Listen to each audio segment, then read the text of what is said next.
माननीय Shri Raghav Chadha, 10 minutes. Sir, budget सिर्फ हिसाब किताब नहीं होता sir, it is also an audit of our priorities. ये बताता है कि देश में किसे रिलीफ मिलेगा, किसे वेट करने के लिए कहा जाएगा और किसे एडजस्ट करने के लिए कहा जाएगा। Sir, I rise to speak not on abstract numbers today but on everyday anxieties of Indians. The title of my speech is I do not oppose, I rise to propose. First, I propose joint filing of income tax return. Sir, Bharat का income tax structure individual based income tax वसूलता है, जिसके चलते regardless of your marital status पति पत्नी अलग अलग income कमाते हैं, इनकम टैक्स भरते हैं और इनकम टैक्स रिटर्न फाइल करते हैं। उनकी इनकम को क्लब नहीं किया जाता, एग्रीगेट नहीं किया जाता। इस वजह से डुअल इनकम कपल्स, जिसमें पति पत्नी दोनों पैसा कमाते हैं, इनकम कमाते हैं, उनको सेपरेटली टैक्स किया जाता है, जबकि उनके लॉन्ग टर्म इन्वेस्टमेंट्स शेयर्ड हैं, हाउस होल्ड के खर्चे शेयर्ड हैं, फाइनेंशियल रिस्पॉन्सिबिलिटी शेयर्ड है, चाइल्ड केयर कॉस्ट शेयर्ड है, तमाम लिविंग एक्सपेंसेस शेयर्ड हैं। दुनिया के कई देशों में सर पति पत्नी को एक इकोनॉमिक यूनिट की तरह रिकॉग्नाइज किया गया और joint filing of income tax का प्रावधान दिया गया। लेकिन भारत में खर्चे स्पाउसेस शेयर करते हैं, लेकिन जब इनकम टैक्स भरने की बात आती है तो इनकम टैक्स डिपार्टमेंट दोनों को स्ट्रेंजर्स करार देता है। मैं आपको उदाहरण के माध्यम से समझाना चाहूंगा। सर, समझिए कि दो परिवार हैं, एक ही शहर में रहते हैं, एक ही कंपनी में नौकरी करते हैं। एक परिवार है जो 20 लाख रुपए कमाता है साल का, दूसरा परिवार भी 20 लाख रुपए कमाता है। स्कूल की fees, rent, grocery, medical bill सब समान है, लेकिन इनकम टैक्स अलग अलग। जैसे कि एक पति पत्नी है, राहुल और ऋचा, दोनों काम करते हैं। राहुल साल का 10 लाख कमाता है, ऋचा भी साल का 10 लाख कमाती है। इनकी कुल इनकम 20 लाख रुपए। क्योंकि 12 लाख रुपए तक की रिबेट पर एसएससी इनकम टैक्स देता है, तो ना राहुल को इनकम टैक्स भरना पड़ता है क्योंकि उसकी आमदनी भी 12 लाख से कम 10 लाख है, और ना ही ऋचा को इनकम टैक्स भरना पड़ता है क्योंकि उसकी आमदनी भी 12 लाख से कम है, यानी कि हाउस होल्ड का टैक्स जीरो। दूसरा परिवार है नमन और नेहा। नमन साल का 20 लाख रुपए कमाता है और नेहा ने अपनी नौकरी छोड़ दी। वो घर पर बच्चे का ध्यान रखती है, माता पिता की जो बूढ़े हो गए उनका ख्याल रखती है।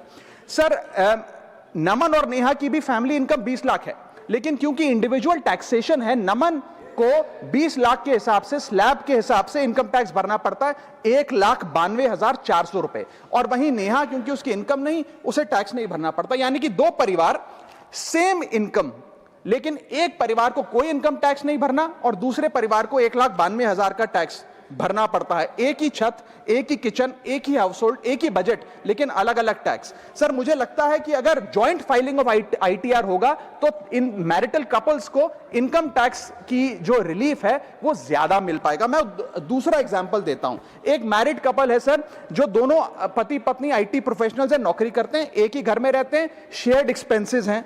पति 18 लाख रुपए साल का कमाता है, पत्नी 6 लाख रुपए साल का कमाती है, यानी कि कुल इनकम दोनों की 18 जमा 6 24 लाख।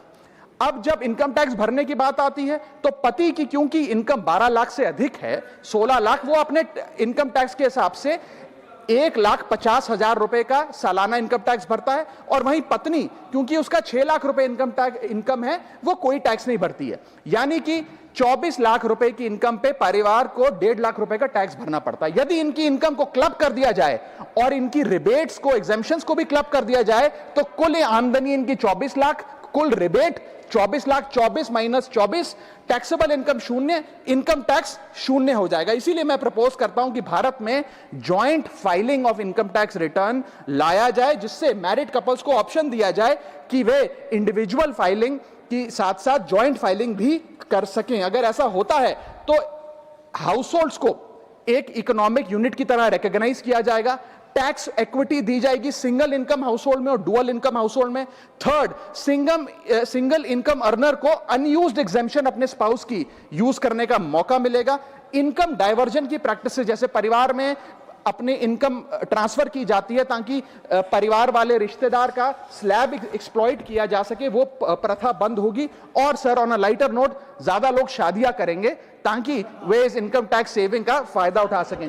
सर, इंटरनेशनल कंपैरिजन मैं करना चाहूंगा। यूनाइटेड स्टेट्स, जर्मनी, फ्रांस जैसे देशों में जॉइंट आईटीआर का सिस्टम लागू है। सर, हमारा इनकम टैक्स स्ट्रक्चर कंपनियां रिकॉग्नाइज करता है, पार्टनरशिप रिकॉग्नाइज करता है, कॉर्पोरेशन रिकॉग्नाइज करता है, यहां तक कि हिंदू अनडिवाइडेड फैमिली को एज एन एसएससी रिकॉग्नाइज करता है। लेकिन हमारे समाज का मोस्ट फंडामेंटल इकोनॉमिक यूनिट, एक न्यूक्लियर फैमिली, पति पत्नी को as one single economic unit recognise नहीं करता, जो करना चाहिए। Sir, my second submission is I propose remove tax on disability pension on armed forces. Sir, एक सैनिक जब बॉर्डर पर गोली खाता है तो या तो वो शहीद हो जाता है, या यदि वो बच जाता है तो उसके शरीर का कोई अंग वो खो देता है, डिसेबल हो जाता है। इसके चलते सरकार उसे डिसेबिलिटी पेंशन देती है। ये कोई एहसान नहीं है, ये इनाम नहीं है, ये मुआवजा है, क्योंकि उसने देश की रक्षा करते हुए अपना एक अंग खो दिया, अपनी एक चीज, अपनी जीवन, अब वो एक रिड्यूस्ड क्वालिटी ऑफ लाइफ जिएगा। लेकिन विडंबना है कि आज हम इस डिसेबिलिटी पेंशन पर भी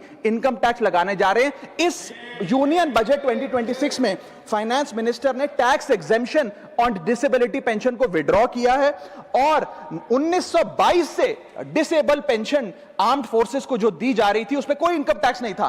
पहली बार 1922 से लेके आज तक कोई इनकम टैक्स नहीं लगा, लेकिन अब हम उस पर इनकम टैक्स लगाने जा रहे हैं, जो कि ठीक नहीं है। मैं आपको एक उदाहरण के माध्यम से समझाना चाहूंगा। एक सोल्जर जो 20 साल का जब था, उसने भारतीय फौज को ज्वाइन किया। 25 साल सर्विस करने के बाद एक्सट्रीम कंडीशंस में उसने दिवाली बंकर में मनाई, ईद बॉर्डर पे मनाई, क्रिसमस के दौरान पेट्रोलिंग करी, अपने बच्चों के बर्थडे, अपनी मैरिज एनिवर्सरी, सुख दुख के मौके सब मिस किए। लेकिन उसने अपने सैक्रिफाइस को कभी टैक्स लैब और टैक्स एग्जेम्पशन के चश्मे से नहीं देखा। लेकिन जब ऑपरेशन के दौरान किसी इंजरी के चलते वो अपना कोई अंग खो देता है और मेडिकल बोर्ड उसे 40 से 50% डिसेबल घोषित कर देती है, तो उसके पास दो चॉइसेस होती हैं। या तो वो सर्विस छोड़ दे और पेंशन लेने शुरू लग जाए। अगर सर्विस छोड़ के वो पेंशन लेने लग जाता है तो उसकी पेंशन एग्जेम्प्ट है। लेकिन अगर वो सर्विस नहीं छोड़कर अपनी पूरी टेन्योर काम करता है, अपाहिज होने के बाद, डिसेबल होने के बावजूद भारत माता की सेवा में कार्यरत रहता है, तो उसको डिसेबिलिटी पेंशन जब मिलती है रिटायरमेंट के उपरांत, तो उस पर इनकम टैक्स इस अमेंडमेंट के द्वारा लगाया जा रहा है। सर, ये करके हम एक प्रकार से दो category of wounded soldiers create कर रहे हैं, जिसमें दर्द सहकर जो फौजी ज्यादा काम करता है उससे ज्यादा टैक्स लिया जाएगा। हम अननोइंगली पनिश कर रहे हैं सैनिकों को घायल होने के बाद जो काम करते हैं। So we are penalising courage, we are taxing endurance. मैं कहना चाहता हूं sir, when the wound is same, service is same, sacrifice is same, tax treatment अलग अलग नहीं होना चाहिए। डिसेबिलिटी पेंशन कोई विंडफॉल गेन नहीं है, कोई बोनस नहीं है, कोई प्रिविलेज नहीं है। अगर भारत माता की सेवा में उस सैनिक ने अपना कोई अंग खो दिया, उसको टैक्स मान के और उसकी डिसेबिलिटी पेंशन को अतिरिक्त इनकम मान के उस पर टैक्स नहीं लगना चाहिए। You can tax income, you can tax profit, but you cannot tax a soldiers sacrifice. Sir, मैं बस यही कहना चाहूंगा कि एक ग्रेटफुल नेशन एक हाथ से सोल्जर को सल्यूट और दूसरे हाथ से इनकम टैक्स का नोटिस नहीं दे सकता। इसे विड्रॉ करना चाहिए and restore full income tax exemption on disabled pension for all army personnel. Sir, third मेरा प्रपोजल है no bank charges for not maintaining minimum account balance. अभी सरकार ने कुछ ही दिन पहले लोकसभा में जवाब देते हुए बताया कि पिछले 3 वित्तीय वर्षों में, फाइनेंशियल ईयर 22-23, 23-24, 24-25 में कुल मिलाकर बैंकों ने 19,000 करोड़ रुपए, आपने ठीक सुना सर, 19,000 करोड़ रुपए minimum account balance penalty bank account holder से वसूली है। ये सबसे स्मॉलेस्ट अकाउंट है, सबसे पुअरेस्ट बैंक अकाउंट होल्डर्स हैं, और इनका क्राइम क्या था कि इनके अकाउंट में मिनिमम अकाउंट बैलेंस नहीं था। जहां पब्लिक सेक्टर बैंक्स ने इन 3 सालों में 8,000 करोड़ और प्राइवेट सेक्टर बैंक ने 11,000 करोड़ रुपए वसूल। मैं आपको एक उदाहरण देना चाहता हूं सर। फर्ज करिए एक मजदूर जो 500 रुपए की दिहाड़ी कमाता है रोज, वो कई हफ्ते महीने सेव कर 6,000 रुपए इकट्ठा करता है, बैंक में खाता खोलता है बड़ी हिम्मत करके और 6,000 रुपए जमा करता है। एक दिन कुछ महीनों बाद जब आपदा आती है, उसके घर में कोई बीमार हो जाता है, तो वो 6,000 में से 2,000 रुपए विड्रॉ कर लेता है अपने खर्चे के लिए, बचे 4,000 रुपए। लेकिन बैंक कहता है कि कम से कम 5,000 रुपए का मिनिमम अकाउंट बैलेंस होना चाहिए। उस बेचारे गरीब को तो पता नहीं। जब वो 6 महीने बाद अपने ये 4,000 रुपए भी बैंक से लेने जाता है, तो पता लगता है कि 100 रुपए प्रति महीना के हिसाब से पिछले 6 महीने में बैंक ने 600 रुपए काट लिया। अब उसे बैंक 4,000 नहीं, मात्र 3,400 रुपए देकर चलता करता है।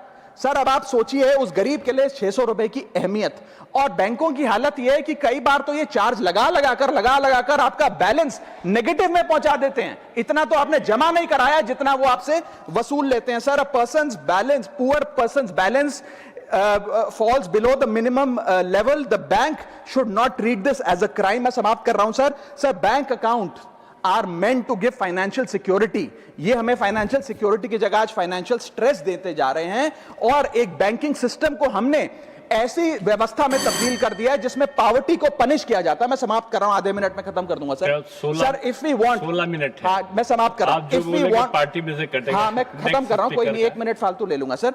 If we want more people to be a part of the banking system for financial inclusion, हमें स्मॉल सेविंग्स को प्रोटेक्ट करना होगा, ना कि पीनलाइज करना। आज देश में अर्बन बैंकों में, अर्बन ब्रांचेस में 5 से 10 हजार रुपए मिनिमम अकाउंट बैलेंस रखना पड़ता है, सेमी अर्बन में 3 से 4 हजार रुपए, और रूरल ब्रांचेस में 1 से 3 हजार रुपए रखना पड़ता है, जिसके चलते बैंक 50 से 600 रुपए के बीच में पर मंथ चार्ज लगाते हैं। उस चार्ज पर भी 18% जीएसटी वसूलते हैं। अंत में मैं बस इतना ही कहना चाहूंगा सर कि आज बैंक गरीब आदमी को पीनलाइज कर ज्यादा मुनाफा और रेवेन्यू कमा रहे हैं, ना कि और किसी सर्विस से, जिसके चलते आज गरीब आदमी और गरीब हो रहा है। मैं अंत में बस सरकार को कहूंगा कि ये मिनिमम अकाउंट बैलेंस की पेनल्टी को वेव ऑफ करिए। हम किसानों के लोन जैसे माफ करते हैं, वैसे बैंक चार्जेस एमएबी के समाप्त किए जाएं इस देश में, और गरीब को फाइनेंशियली इंक्लूड किया जाए। मुजीबुल्लाह खान साहब 6 मिनट्स।